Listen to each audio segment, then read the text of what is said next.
Praise the Lord. இன்னைக்கு பார்க்க போற வசனம் லூக்கா 19ஆம் அதிகாரம் 10ஆம் வசனம். இழந்து போனதை தேடவும் ரட்சிக்கவுமே மனுஷகுமாரர் வந்திருக்கிறார் என்றார். இந்த வசனத்தை பார்க்கும்போது இயேசு கிறிஸ்து இந்த உலகத்துக்கு எதுக்காக அனுப்பப்பட்டாங்க அப்படிங்கறதான அர்த்தத்தை புரிய வைக்கிற வசனம் தான் இந்த வசனம்.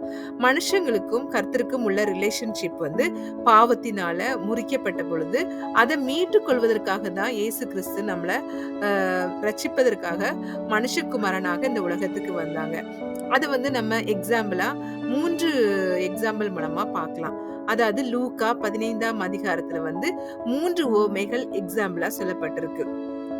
ஃபர்ஸ்ட் ஒன்று லைக் ஒரு மேய்ப்பனுக்கு 100 ஆடுகள் இருக்கிறது. அதுல ஒரே ஒரு ஆடு தொலைஞ்சு போயிடுது. அப்போ அவங்க அந்த 99 ஆடுகளையும் விட்டு விட்டு அந்த ஒரே ஒரு ஆடை தேடி அதை தேடி கண்டுபிடிக்கிற வரலையும் அவங்க கண்டுபிடிக்கிறாங்க. அப்படி கண்டுபிடிக்கும் போது அவங்க அதை நினைச்சு எவ்வளோ சந்தோஷப்படுறாங்க. அந்த 99 ஆடுகளை குறித்து அவர் கவலைப்படவில்லை. அந்த காணாமல் போன ஒரே ஒரு ஆட்டை தான் அவர் தேடி கண்டுபிடித்து அதனுடைய சந்தோஷத்தை எல்லாருக்கும் ஷேர் பண்றாங்க. அதே மாதிரி செகண்ட் பார்க்கும்போது ஒரு ஹீப்ரு கலாச்சாரத்துல நடக்கக்கூடிய ஒரு மேரேஜ், லைக் ஒரு ஸ்திரீ கையில 10 காயின் இருக்கு.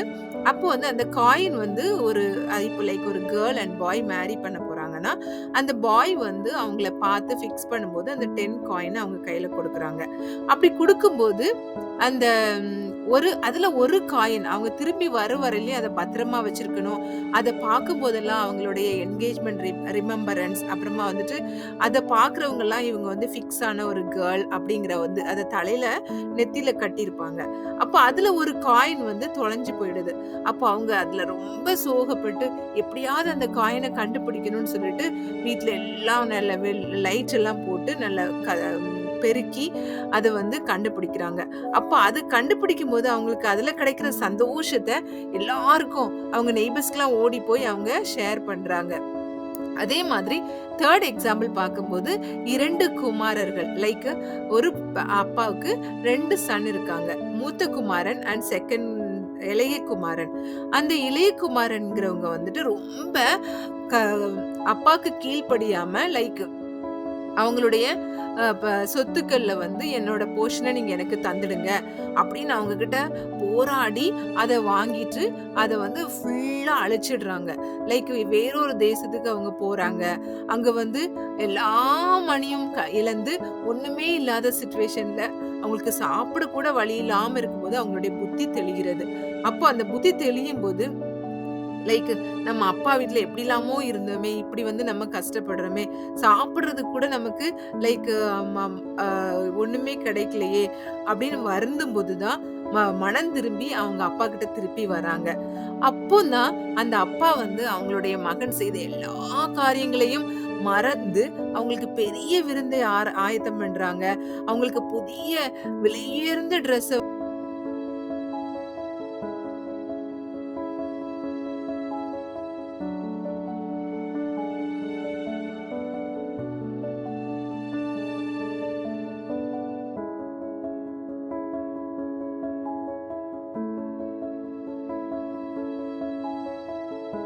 நம்ம ஏசப்பா நமக்காகவே இந்த உலகத்துக்கு வந்திருக்காங்க.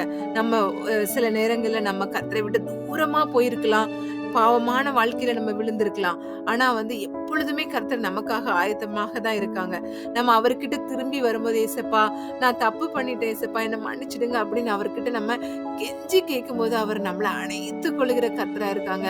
நம்மளோடு நல்ல ஒரு செலிப்ரேஷனை கொண்டாடுற, அதாவது லைக் திரும்பி வருகிற ஒரு ஆத்மாவை பார்க்கும்போது அந்த பரலோக ராஜ்யத்துல அவ்வளோ சந்தோஷம் நிறைந்ததா இருக்கிறது அப்படின்னு பைபிள்ல சொல்லியிருக்கு. அதே சந்தோஷத்தை தான் அவருடைய பிள்ளை திரும்பி வரும்போது கர்த்தர் சந்தோஷமா ஏற்றுக்கொள்வாங்க.